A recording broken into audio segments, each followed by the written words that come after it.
now for some reason they're reluctant to do that. And I think because their parents don't let them, basically, you know. Coach, if you were giving advice to an athlete who is leaving high school and going off to college and wanted to have a great sporting experience with their coach, whether it be at a Division I, II, III level or recreation level, what would you tell them? If they were just going to college, right, and they want to have a, well, the basic thing is that to know how to organize your time and manage your time. Time management, I think, is the biggest thing as far as going away to college, because kids are not used to doing that. Everything is regulated for them when they're in high school and when they're at home. So that's where they run into most of their trouble, is managing their schedule, their time. And then, of course, being disciplined, personal discipline, and following the program that's in place at the college as well as they can. But discipline, there's no learning at all without discipline, so, and they're not going to accomplish much without it.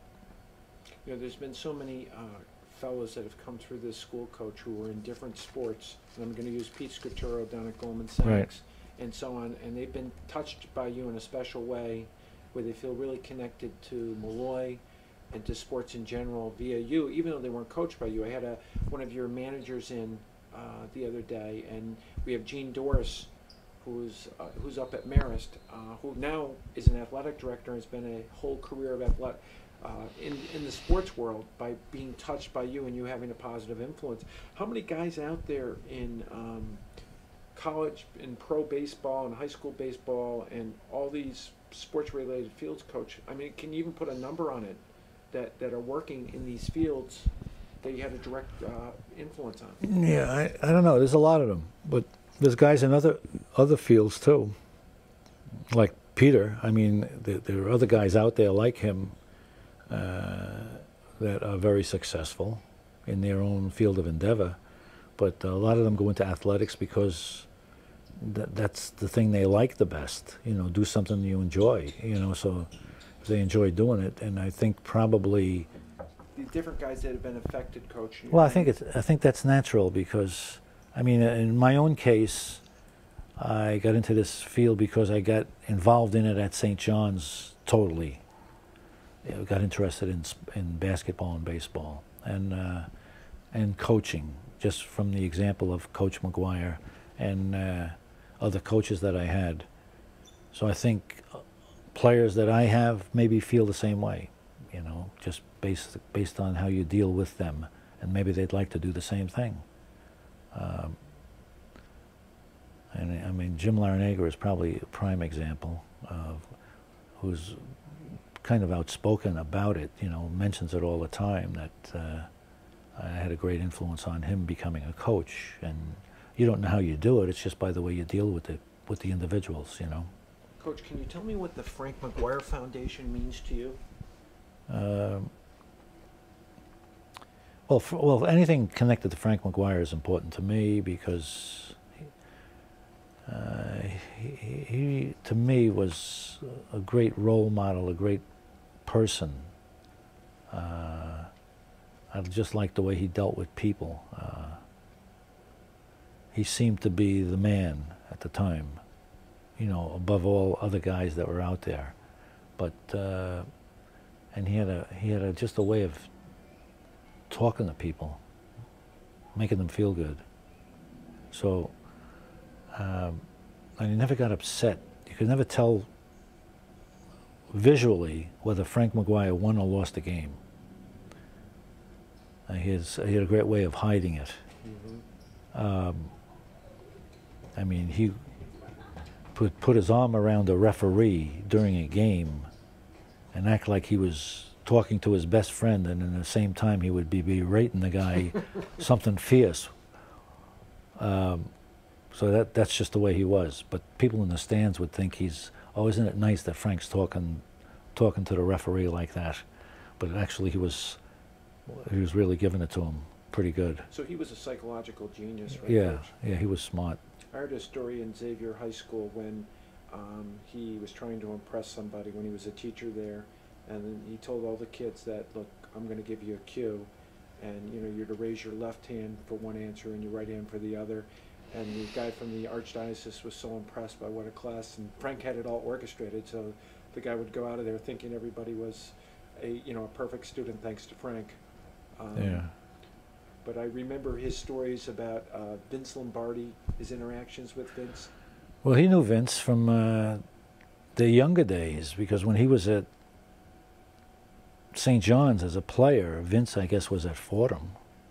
And he used to let Vince I was talking about it yesterday, because I was going to go watch Vince's practice at Carlisle, and I had Frank call Vince and tell him I wanted to go down and see them practice, see how he ran a practice. And Stu Aberdeen wanted to come with me. He was coaching at Tennessee at the time. So we were all set to go, and then Vince got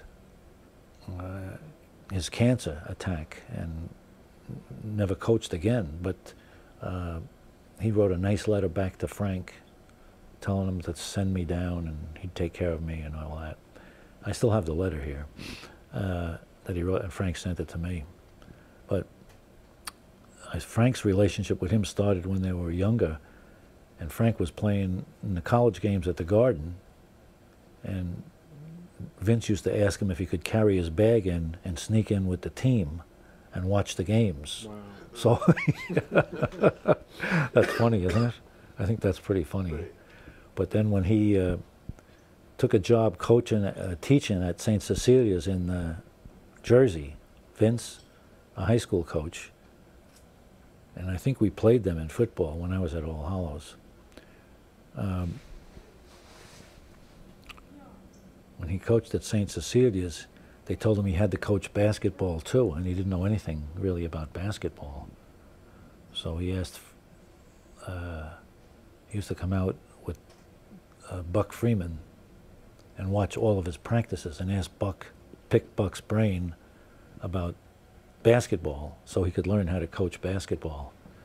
And he got it from Buck Freeman and Frank, who was Frank's coach. Buck Freeman was Frank's coach at St. John's.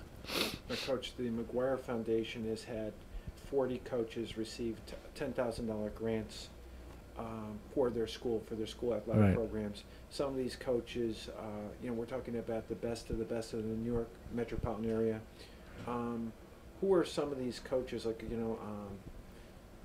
that you admire the most, that you really, really love their story and love spending time with them? The coaches in our league now, there's very few that we spend any time with in our league. For what reason, I don't know. I mean, years ago we had a better relationship with the coaches that were in our league or we were competing against than we do now. And maybe because I was closer in age to them at the time. But like Jack Donahue, when he was at Power, and that was our biggest rival,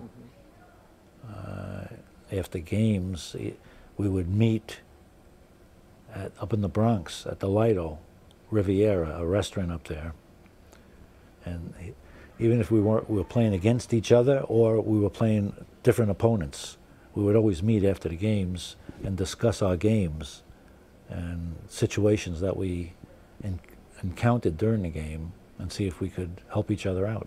And that's what we did.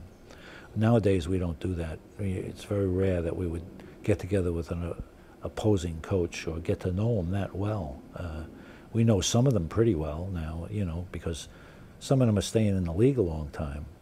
Like, I think Tom Murray just retired at Hayes, but he played for Jack Donahue in grammar school at St. Barnabas. So he's one of the younger set, but he's retired after 30-something years. And then Timmy Leary at Prep is there 30 years probably. I like the way the results he gets with his team. Coach Vinny O'Connor from St. Francis. Vince, outstanding. He's there 50.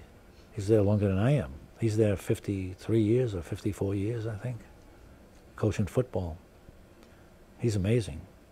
During football season, I know what it takes, and you're coaching year round. I mean, oftentimes these guys are putting in 80 to 100 hours a week. Yeah. And you guys, I know in your heart you're 18-year-olds, but the Right. body is certainly tested.